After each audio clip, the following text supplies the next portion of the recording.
Welcome to a very special update edition of Paternity Court. Today, we're taking a break from hearing new cases to bring you updates on some of the litigants you've tweeted and posted about the most. We're talking about the stories you fell in love with, the people you didn't like, or those who just surprised you. One of your favorites was the shocking case of Mo Williams versus Tiffany Sports. Ms. Sports and a previous DNA test told Mo Williams he was not her son's father. But he refused to take no for an answer, so he opened a case in our court to get the truth. I get a text message from a friend.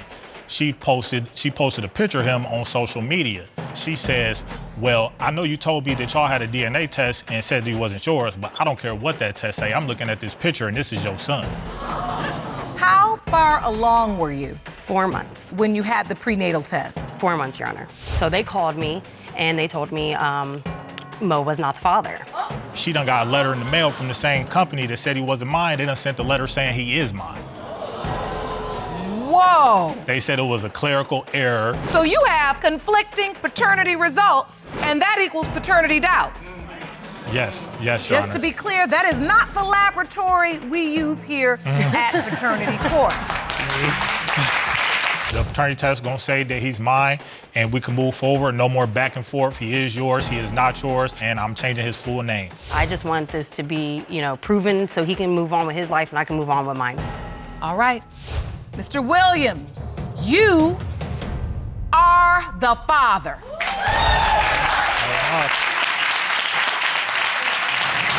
Mr. Williams was so relieved to know for certain that Achilles was his son. My staff caught up with him, and there have been some major changes since he left court. First and foremost, I wanted to thank Judge Lake. I was very pleased with the result. The first and major change that we had was the name change, and his name now is Khalil Williams, and we've also taken the steps to get joint custody and start raising our son together. So thanks, Judge Lake, for getting us the results we needed to start to do that. Mr. Williams and Ms. Sports are taking a mature approach to co-parenting their son, and I'm wishing them all the best. Up next, Carly Gregory brought her ex to court to prove he fathered her son, even after she confessed that she had a threesome with her friend and her friend's boyfriend. Me and Mr. Elston met through my ex at a basketball game. I was dating my ex, and he was cheating on me at the time. We started sleeping together 2 weeks after we met. Well, who else did you have sex with? My friend's boyfriend. We had a threesome. She knew about it. The baby didn't look like me. He don't have my nose, my ears, my eyes, or nothing. We got engaged in May. He broke up with me 2 weeks ago because of paternity issues. So I feel that we need to get this all cleared up. And so you broke off the engagement, Mr. Elston, because of this entire paternity saga? Yes, Your Honor. Mr. Elston, you are not the father.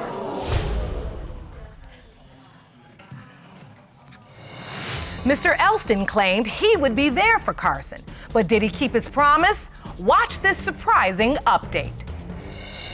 Hey, Paternity Court. After leaving court, me and Ladarian broke up for a week and we got back together, and now we are legally married. Me and him have gotten together and we decided that it's best for both of the kids, even though he's not Carson's legal father. Right now, I'm currently 5 months pregnant. He goes to every doctor's appointment and he's been around. We are very thankful for the results. Thank you. I was shocked to hear that Ms. Gregory and Mr. Elston are now husband and wife.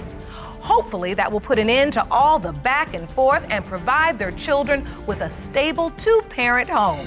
This next case was definitely a fan favorite, and I must say, it brought me to tears. The 24 years of my life, not having no mother, losing her when I was 4 years old, I had to depend on my grandparents to take care of me when I was in need. I would never leave my child stranded if that's my own blood. You cannot consider no man to me. You're a coward. Mr. Ducasse, what was the nature of the relationship with Mr. Gower's mother? When I met his mother, right, she was in a 2-year standing relationship and she made it real clear to me. Secondly, we only had one encounter.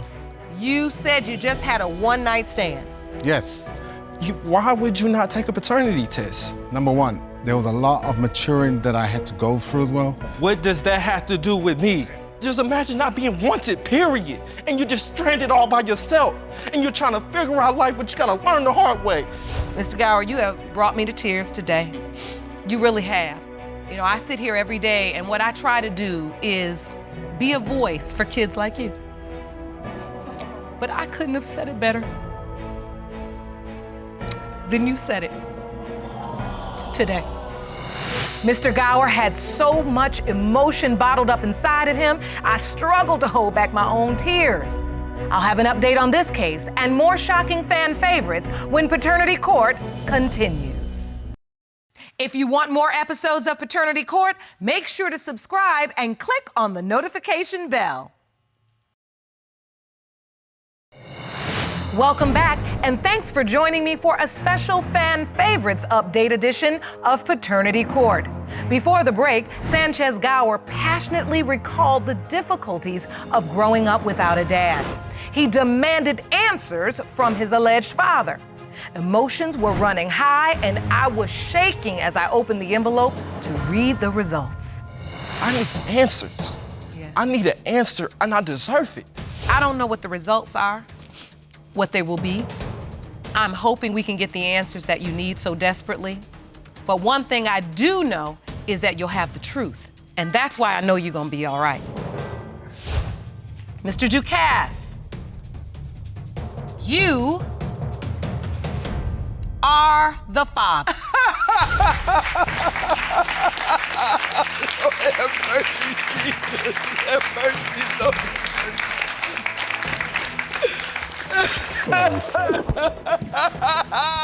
Lord have mercy, Jesus. All right now, Mr. Gower and his grandmother about to make me mess up my makeup again. So let's go to their update. We continuing on trying to build our relationship a lot closer now because we talk on a daily basis. My final message for Judge Lake is I thank her for inspiring me to become a better man, and for that, thank you. Now, what could be better than that? Mr. Gower has his father, and he's getting to know his extended family. It's results like this that inspires my staff and I to do what we do each and every day. Moving on, here's an endearing case that I still get questions about. Tanya Currington caught Mr. Larson's eye at a hotel, and the next thing he knew, he was in court before me. I met Ian at the hotel. He looked me up and down, because, you know, I had on booty shorts and everything. So he looked me up and down. He was like, ooh, you thick.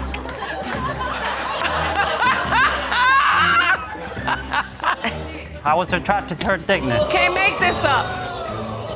He wanted to have a baby by me, and that was that. And now that the baby's here, he denies the baby. Yes, because I'm in another relationship. Oh. Did you plan to have a baby together? Were you trying to have a baby? No, Honor. You were not? No. Were you using protection? No. Then you were planning to have a baby? When she was pregnant, she was with this guy pretty much through the whole term. And I'm still is. Yeah, Getting she's married still too, is. September 1st. Now, Miss Currington's baby looked just like Mr. Larson, but you know it all comes down to the DNA.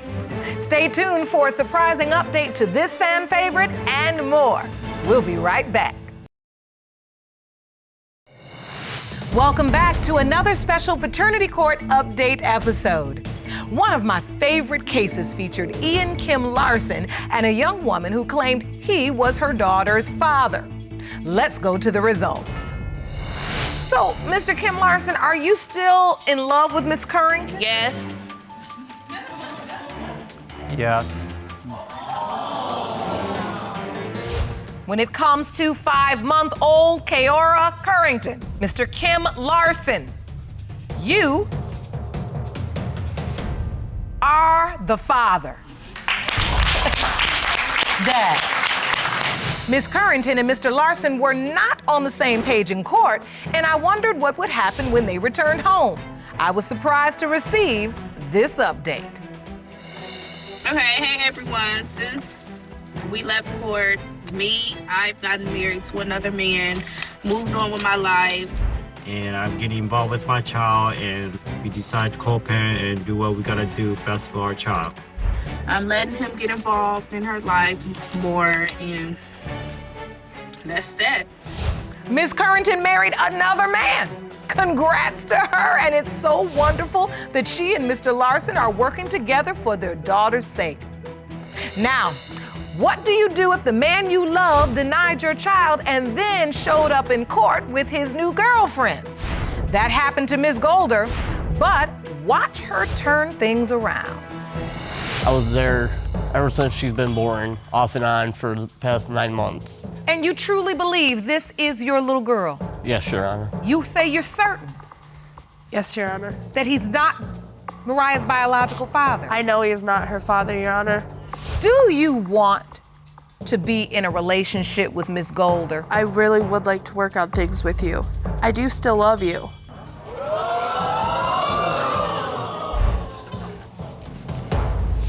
Mr. Grand Mason, you are not the father. Doesn't mean I can't be her father. You're her daddy. Did the loving feelings last after they'd left court? The short answer from Ms. Golder is no, they did not. Ms. Golder is pregnant again and claims Mr. Grand Mason is not the father. Wow. Now, in this next case, I was shocked when Ms. McNair hit the floor during the proceedings. Your Honor, Mariah mean the world to me. She's everything to me. She's my heart, she's my all. That's not his baby. You're trying to put this child on my cousin when that's not his child. She's his. Was you there when we was conceiving her? No. Were you at the birth? Yes, ma'am, I was. Yes, Your Honor. Did you sign the birth certificate? Yes, Your Honor, I did. Because he's stupid. That's stupid. Just mind your business, baby. Mr. Travis, you are not the father. Can you express to this court, Mr. Travis? Oh, Lord. Jerome, get her. Call the medic.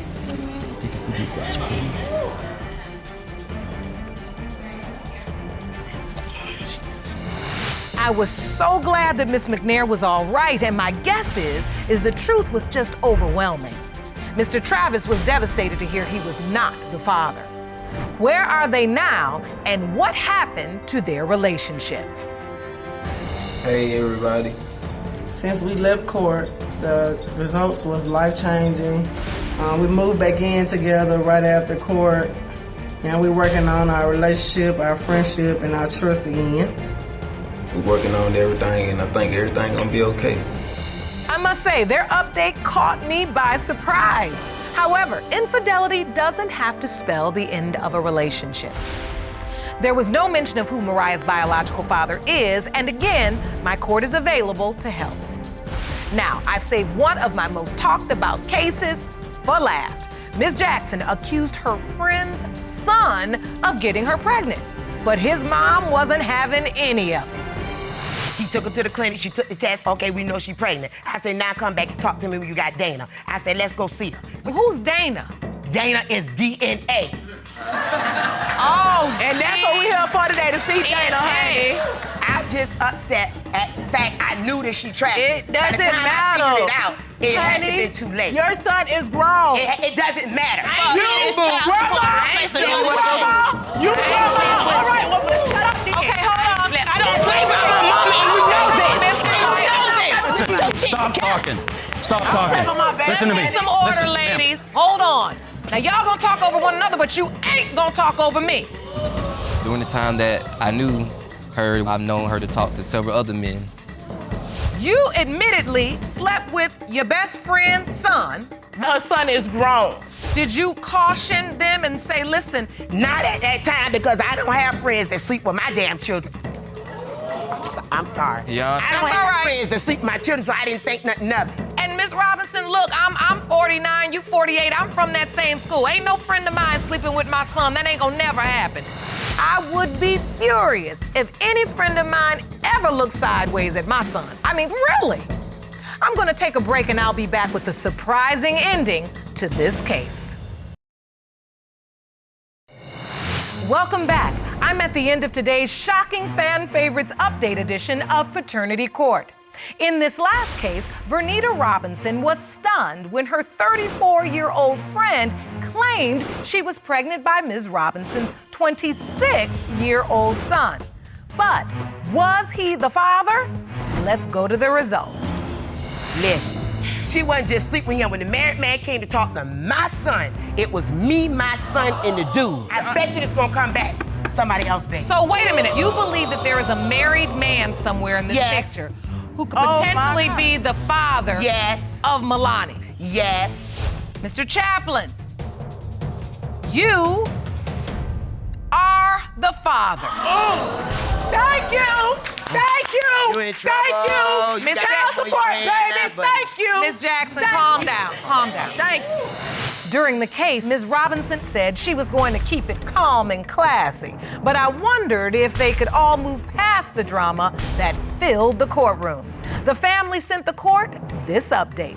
Since leaving court, we have all been happy to be a part of my daughter Milani's life. We are trying to work things out to where we can all be a happy family together. I would like to welcome Milani to the family and looking forward to being a part of Milani's life. It looks like this time Ms. Robinson allowed her son to do the talking, and I take that as a sign that she has taken a back seat in his relationship with his daughter and her mother. I'm hoping he and Ms. Jackson remain on good terms and give Milani a childhood that is full of love and drama-free. Well, that's all the time we have for today. If you are struggling with a question of paternity, my court is here for you. Join the conversation on all of our social media platforms. Thanks for watching, and please remember to live a limitless life.